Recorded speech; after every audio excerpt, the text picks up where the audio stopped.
All right, so much for the early part of summer. We're now into high summer now. By that I mean it's the time of summer weather where summer weather is expected, right? You get into July and August, everywhere pretty well east of the Rocky Mountains, it's summertime. A cool day is somewhere around 70 degrees, and a hot day is somewhere in the 90s, and it's usually somewhere in between, right? So with high summer, we do get our usual round of summer thunderstorms and the downside of summer rainfall, which is that it does tend to be irregular. And even in a wet summer, you sometimes get areas that go fairly dry for 2 or 3 weeks. None of this is necessarily drought.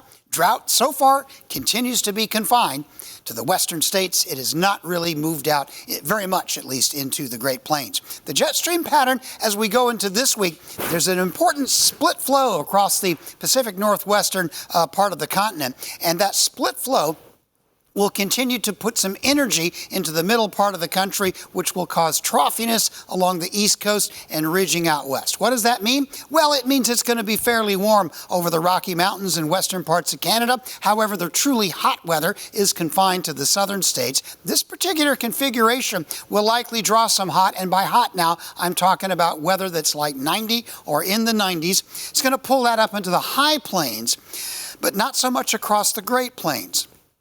As this week goes along, though, I do expect some of that hot weather to crawl back up into the western Corn Belt, into much of Iowa, and eventually get into Illinois, Indiana, and even parts of Ohio, except for perhaps the northeastern section. So this is hot. A lot of this weather will be in the 90s, or at least around 90. A lot of the northern plains will be stuck mostly in the 80s, a few days in the 70s, and the cool weather will be confined to areas way up to the north. Now, as we head toward the second week, still seeing some ridging taking place. That will likely expand a bit, but it's also going to be confined to a little bit of this northwest flow, which will keep everything from like the eastern Dakotas and into the Great Lakes from getting terribly, terribly hot. But it will be fairly hot from Montana down through Texas over a lot of the next couple of weeks.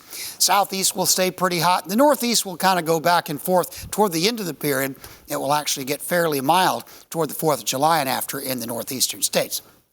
Precipitation for this week, of course, typical summertime precipitation, very disjoint. There will be scattered storms possible anywhere. The west coast mostly pretty dry. This is the southwestern monsoon getting active, storms into New Mexico and Colorado. There will be scattered storms in the Great Plains, but a few areas with a little bit more concentration. Signs do point toward the first week of July getting a little more stormy into North Dakota and the northern plains, drier weather around the south, and just more nominal or typical precipitation over most of the Corn Belt and the eastern United States, while the west coast stays dry.